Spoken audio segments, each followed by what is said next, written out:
Welcome to the Road to the Ryder Cup, hosted by Dr. Jeff Poplarski and my dad, PGA golf professional Frank Darby. Let's go USA! Welcome to the Road to the Ryder Cup. We have 175 days to the most anticipated sporting event in New York history. I know we've said that statement quite a few times, but it's worth repeating.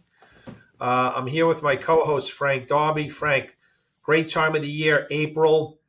Change of weather here in New York. The Masters is right around the corner. Any thoughts about the Masters, Frank?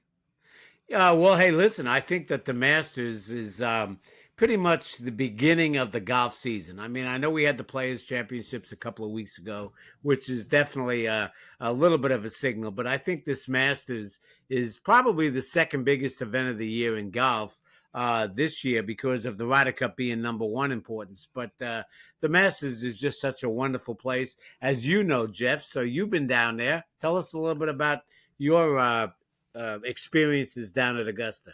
Yeah, sure. As you know, I teach sports management at Farmingdale State College. I mentioned that a couple of times in the show, but I always tell my students, and whenever I'm talking to people in the sports management world, I say the most organized, professional, and just the most well-run sporting event in the world. There are actually two of them. One is the Masters, and the other one's the Kentucky Derby.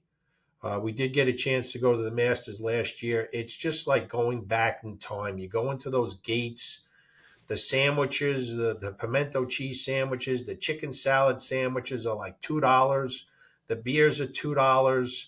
It's just an amazing place. It has nothing to do with money, that place. It's just about the Masters, Bobby Jones, and bringing in, the top 80 to 100 golfers every year. I would highly recommend our viewers, if you ever get a chance to get a ticket, certainly go down to Augusta and experience probably the greatest sporting event in the United States from an organization standpoint.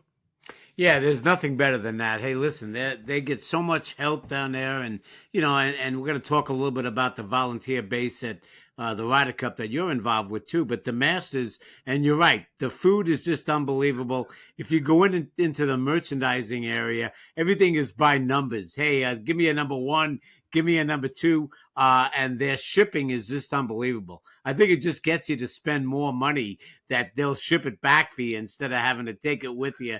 They don't want all the merchandise being shown, near the people's chairs, which, Jeff, like you said about being organized, there's nothing more organized than when they open the gates and everybody tries to get to some of their key locations to watch the Masters. They're not allowed to run.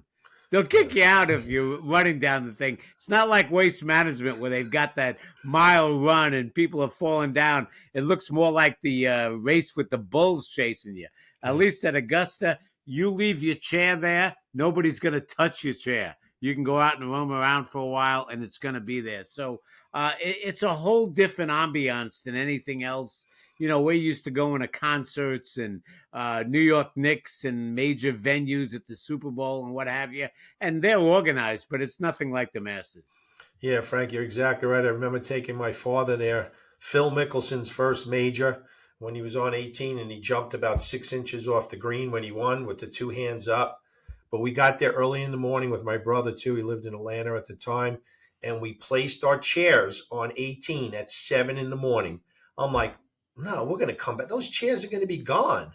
We came back at 4 in the afternoon, and the chairs exactly where they were, which was amazing.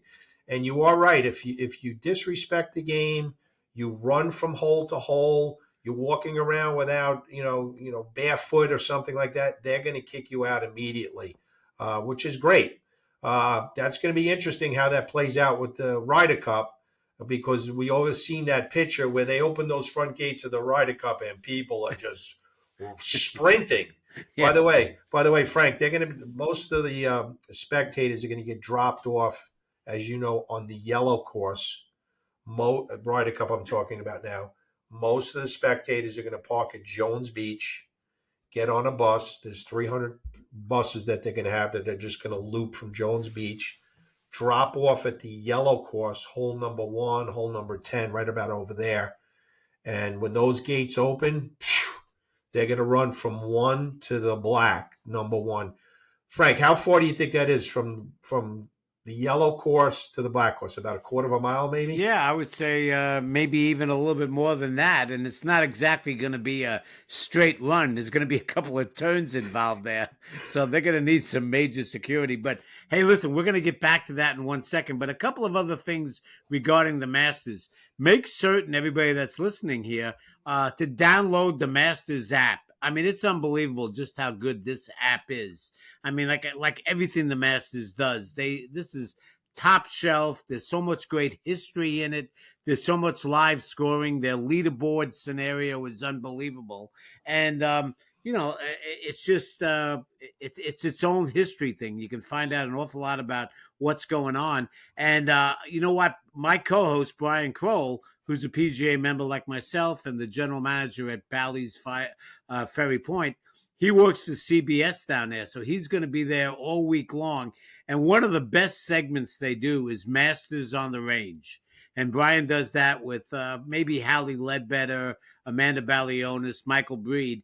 And they just get there, a couple of hours early. You see everybody coming out. And the really interesting part is it starts Monday at like 8 o'clock in the morning. So you see the guys coming out. They're all laughing and, just hitting shots. And Tuesday comes, they're a little more serious. Wednesday, nobody's talking. Everybody's staying by themselves. It's super, super serious.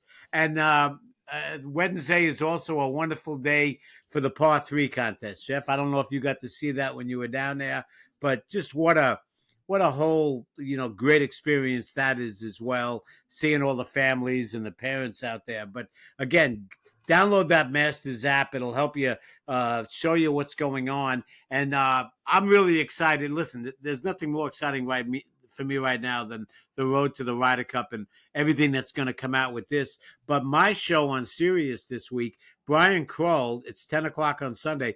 Brian will be in the tower on the 18th green, behind the green, and he'll be whispering as he covers the drive, chip, and putt championship live. So I'll be up here at Ferry Point talking from my end of it. And the one thing that's pretty cool, we've got 3 contestants from the metropolitan New York area in the drive, chip, and putt contest. So good luck to those 3 young kids. And, just what a great experience that is, too, for the kids to be down there. Yeah, definitely. That's great that they brought that event in, and they also brought in the women's amateur a few years ago, which is fantastic. Frank, I had a chance to go into the media center at the Masters last year. What a facility that is. At a U.S. Open, probably even at a Ryder Cup, they're probably going to have a tent. I don't know, maybe a 200-foot by 200-foot tent, and that's going to be the media center. But as you know, at Augusta, it's a standalone building. It's gorgeous. It's got all the history, and all the writers and media people are on the back end of the driving range looking towards the range with these beautiful glass windows. Probably one of the most impressive media centers I've seen in all of sports. Yes, it definitely is just a phenomenal place. And I was there a couple of times. I was at the old one as well, which was kind of cool. The old ones had a lot of ambiance. This one is very modern and really, really good. And the time that I was there, the first time, Bryson DeChambeau was pumping drivers at the media, trying to hit the media center out there, which is about 350 yards. And they were getting close, if it was, downwind as well. But hey, listen, we've said an awful lot about just how great the Masters is going to be. And I think that this only motivates what the Ryder Cup people, being involved in the setup there will end up doing. And the PGA of America will do a wonderful job on that. And just one last thing regarding the Masters, the ANWA, which is the Augusta National Women's Amateur, the leaderboard, Kira Romero, who's 19 years of age, and Lottie Wode, who is the defending champion. They're both at 9 under. And a local girl from New Jersey, who we're very friendly with, Mega Gagne, is 1 shot back. So all 3 college girls, and they're playing a practice round today at Augusta, and the finals will be on tomorrow. So make sure you tune into that as well. Yeah, so Frank, before we get off the Masters and we shift back to the Ryder Cup, you have to give me your picks. Who are you taking for the Masters? Well, our picks might be somewhat similar. I'd like to see Rory win just to complete the personal Grand Slam. He's had a lot of issues in the past, and I think it could be a little bit of a mental block. But you know what? He's playing great, and as long as he's just got his mind into it, and I think he's got a very good chance to win. And you got to go with Scotty Scheffler. I mean, we probably should make it so you're not picking two favorites, but I do like Scotty Scheffler just because he's just great for the game of golf, and he hasn't won this year yet. I mean, it's the people are saying, "Oh, what a terrible season so far." He won 7 times last year. What do they call that, Jeff? A little high expectations, maybe? Yeah, exactly. Well, listen, Scotty's 4.5 to 1, Rory's 6.5 to 1, but I'm going to throw in somebody. I'll take Rory, and I'm going to take Sam Burns, who Yeah, I like that. by the way, is 8 to 1. But besides the Masters, we have this Ryder Cup coming. I just wanted to give you some updates. I was at Bethpage a few weeks ago on a Sunday in the pro shop, and Adair Manor, which is hosting the 2027 Ryder Cup, was there to do a site review. So they come over and they look at Bethpage. They get some knowledge because they're going to be hosting the next Ryder Cup after Bethpage. And 2029 Ryder Cup is at Hazeltine in Chaska, Minnesota, which we had an opportunity to work the men's U.S. Amateur there over the summer last year. What a great course. And the only course to host or going to host 2 Ryder Cups. A couple of things on. I heard a rumor, Jeff, that the road to the Ryder Cup will be moving to Ireland immediately after our Ryder Cup here at Bethpage. As being Irish, I'm 100% for that. So just tell me when I need to be at Adair, and I'll be there as well.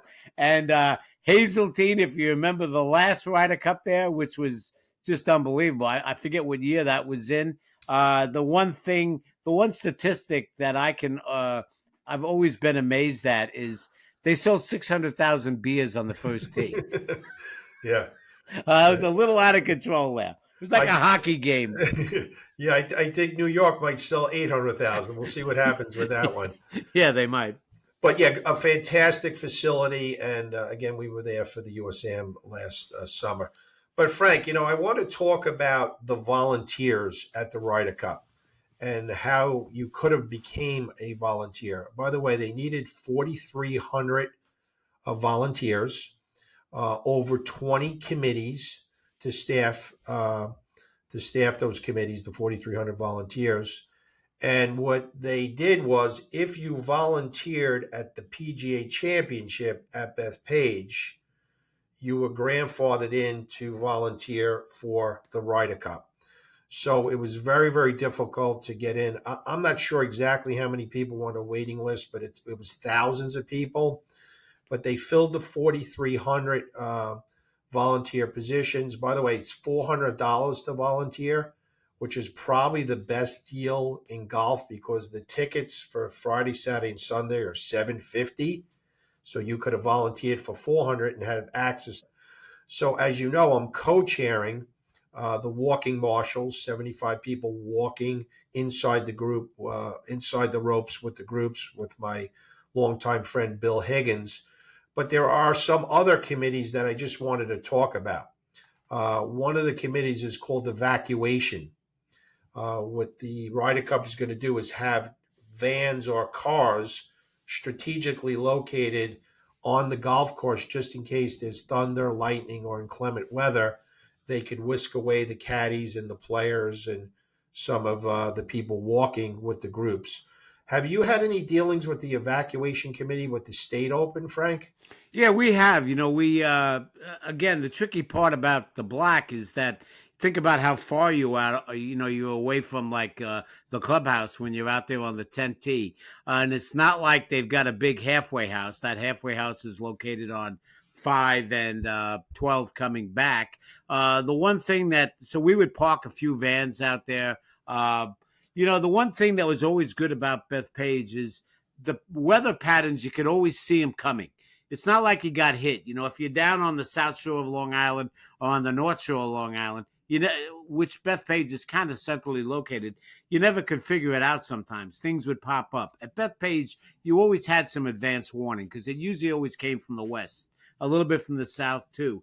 The one thing that always saved us, and I know is going to be a major part of the evacuation scenario, will be the maintenance area there, which is really strategically located there on, 14T, 3rd coming back. So I think, that evacuation one is a big deal on the PGA Tour as well, especially with 50,000 people out there. And, you don't want a lightning strike out there or anything else. So it'll be interesting what that evacuation plan looks like. And I'm sure we're going to be talking about it in the future. Yeah, Frank, too, there's always a meteorologist at these big championships, too. I'm sure the Ryder Cup will have on site a meteorologist monitoring the weather. I know we have that at the U.S. Open, too, which is great because safety at these events are certainly very, very important. So, Frank, as you know, the Tunnel to Towers and our listeners is our sponsor, just a great organization. We just want to do a commercial break and listen from or hear from the Tunnel to Towers. Hi, I'm Gary Player. I'm a professional golfer. I've won 165 tournaments, and I'm one of 5 golfers to achieve a Grand Slam career victory. But what means more to me than all of this is my ability to give back and do good, particularly to the United States of America. That's why I'm committed to helping Tunnel to Towers Foundation. Good to see you, Frank. Good to see you, Darby. How you doing? You're one of the most successful golfers that ever played the game. You're an incredible human being, but you joined the Tunnel to Towers Foundation. You see the work we're doing, and you wanted to help us raise money because how much you love America. And I'll never forget one of the days I went for you in Miami. This lady was on duty with her husband, and the police. She heard that her husband had just been killed. Now she's got 2 children. What's the first thought that comes to your mind? How am I going to support these children? How am I going to give them an education? How am I going to give them a normal life? What am I going to do with my mortgage?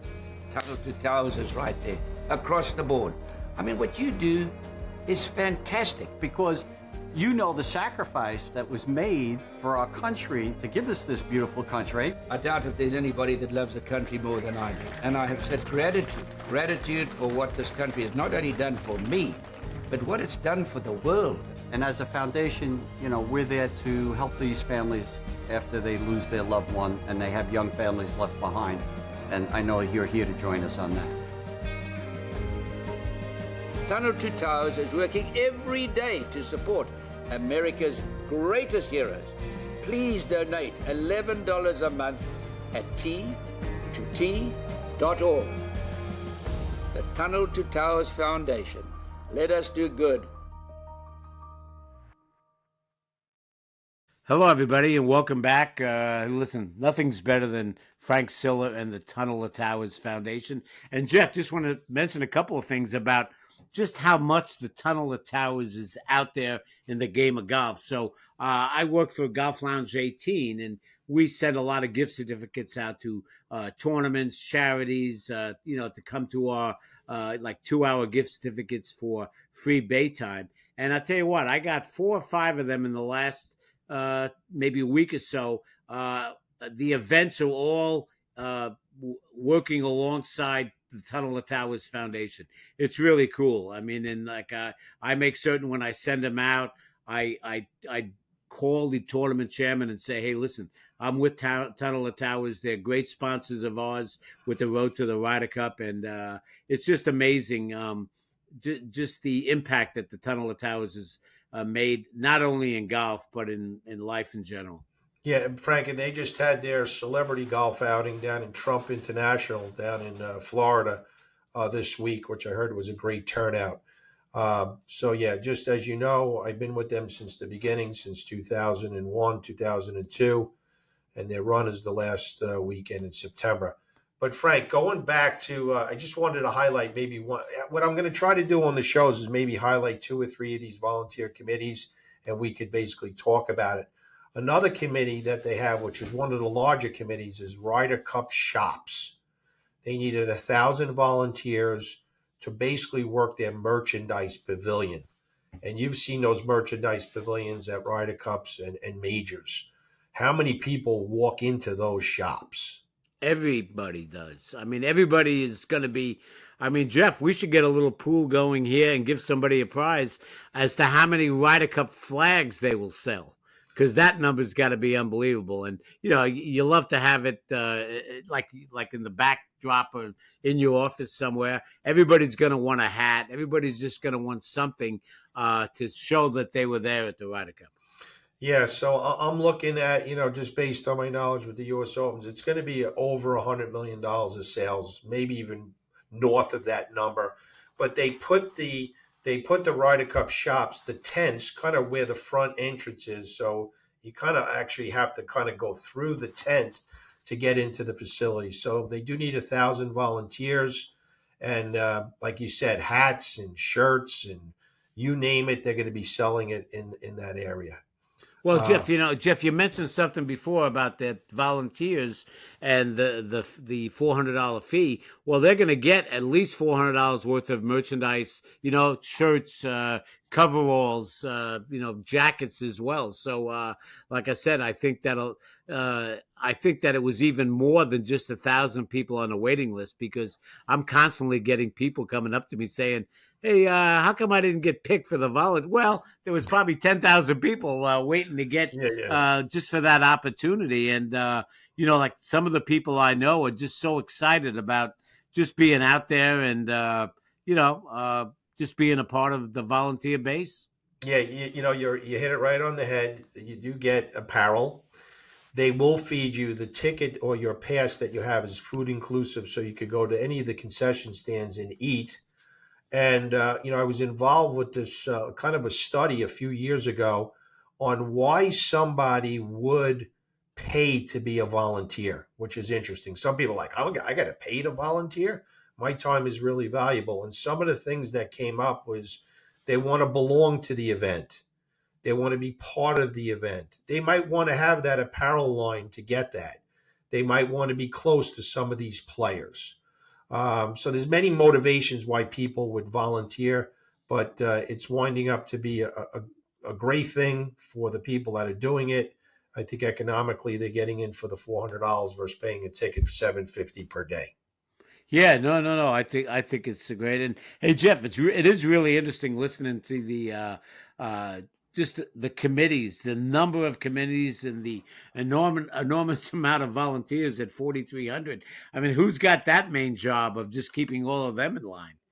Yeah, so Casey and Molly, who are basically in charge of the volunteers, I actually emailed them to see if they would come on as a guest. As you know, we're going to have our first couple of shows. We're just kind of just making some introductory comments, but we're going to try to get some of those Ryder Cup staff members, and Casey and Molly. I already got an email out to them. It'd be great if they could come on as guests. I was actually in the operation trailers yesterday. There's triple wide trailers in the parking lot at Bethpage. I went in there before we did our junior program, and I talked to the operations director. I said, it would be great if you could come on to the road to the Ryder Cup. So we'll get all those guests, and you'll hear some more intimate knowledge. What I'm trying to do, Frank and I are trying to do here, is to give the people an in-depth look at this Ryder Cup. Whether you're going to attend it with a ticket or you're going to watch it on TV, the stories that we're going to give you is going to give you a little bit more insight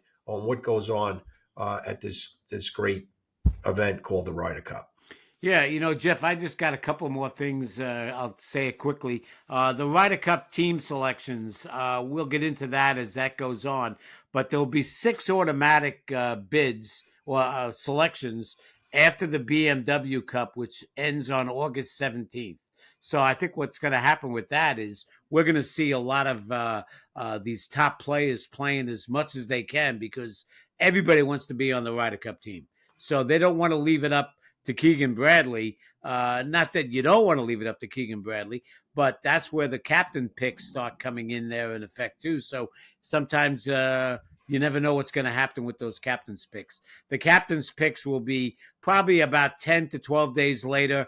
It's usually right the first week in September. So they'll have, 3 weeks or so to get ready and to celebrate being a part of that, Ryder Cup team. It's usually right after the tour championship as well. And like I said, you know, I can't wait until this season unwinds. The other thing I was going to mention, you know, we got a lot of abuse here in New York about the price of the tickets, you know, being $750 initially.